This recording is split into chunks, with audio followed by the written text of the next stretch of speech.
Thank you all for taking the time to consider these humble yet confident words on this subject, this concept, this connection, this quality that I propose to you we all have within us. But many of us have not taken the time to define it for ourselves and then to share it openly and freely with others. This perspective on resilience, it may be unique to me, to how I relate it to you, how I say it to you, how I share it with you, either in a written form in the book, Resilience, the Beauty of Presence, or in a workshop, a presentation, or on a podcast episode. It doesn't really matter how you receive it.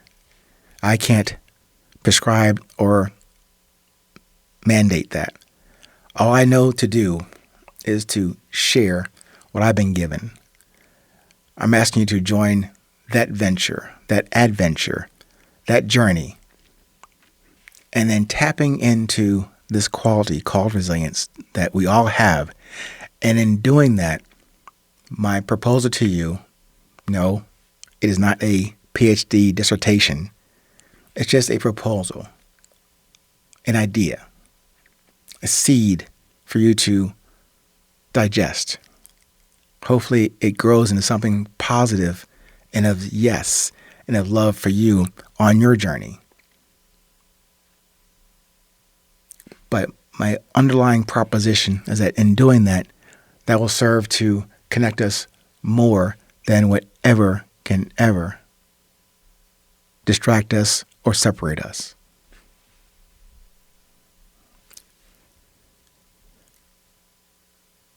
I had mentioned, I keep using that word mention, I had stated before about a movie, an old movie, maybe 20, 30, 4 years old, that my brother, Paco, had shared with me, called The Boondock Saints. And I should have seen it a long time ago, but when I saw it, it was so fascinating, funny, serious, and with an underlying overarching message that I've used in a few other episodes so far. So again, I'm not here to propose or to promote a movie, but some I do, and that's one that I really enjoyed watching, and the messages in it resonated with me quite a bit. So in that Boondock Saints movie, one of the main themes was those two brothers who, either by spiritual inspiration from their father in the movie or from that power and force that we all have access to, but we receive those messages differently from that creator. They're, in the movie, of course, their mission came to be summarized in this statement: eradicating evil in this world as long as they live. Eradicating evil in the world as long as they live. And eradicating evil in this world as long as they love and breathe, with and only through the grace, like what we receive, you and I, every day. Every single day. And in every single moment. That's what I kind of got from that movie. I know it's fictional, but it's told very well, maybe for entertainment purposes, but to me, I got something of education out of it.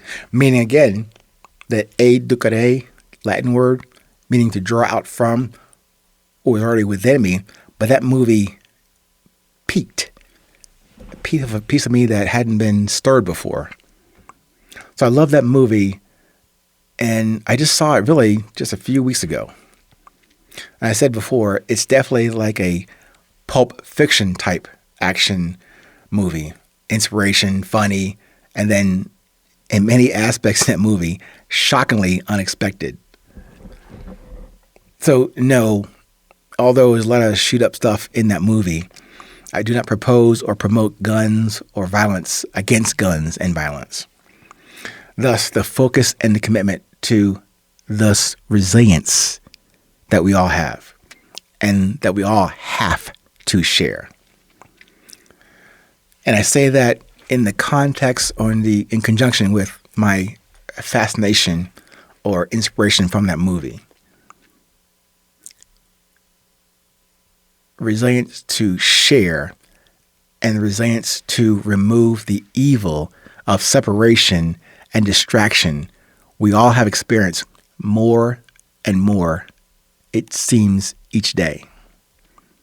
Yes, and surprisingly, from an approach not expected, from love and peace and space. To do this from and for your presence to emerge with the courage you will need to thrive. And not through anything close to arrogance or vanity or ego or fear. I had mentioned before about those, what I called those resilience coins. Now, I've been back and forth on how to give you a visualization on those resilience coins. Again, where you spend your resilience, on the positive side or the negative side. So I think now maybe there are two different types of coins, not one with two sides, one good, one bad. So let me clarify that for myself. Remember,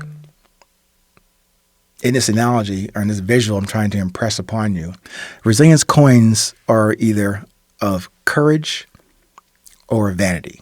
So those are two coins. Of course, every coin, either ones we spend today in our pockets, whether it be dimes, quarters, pennies, nickels, we have coins, right? So take that connection or that analogy, and on the resilience coin of courage, that has two sides. Two sides of that coin, one is humility, one is confidence, the other side of the coin. So that's a coin of courage. Another coin in your pocket is a coin of vanity, which also has two sides. One side of that vanity coin is ego. One side is fear. So you have all these coins rattling around in your pocket, coins of resilience. You can spend them wherever you want to. I'm proposing having more coins of courage than coins of vanity. You can spend them in any market. You can exchange them for the goods you're looking for. Sex, drugs, beer, wine, cars, clothes. You can spend them how you want to. I'm just asking you to use this analogy, this example, to spend more resilience coins of courage than more resilience coins of vanity. They both exist. They do. I'm asking you maybe to use more of the courage coins than the vanity coins. Stay present. Stay current. No matter where you are in this world, please remember, it's always 8:20.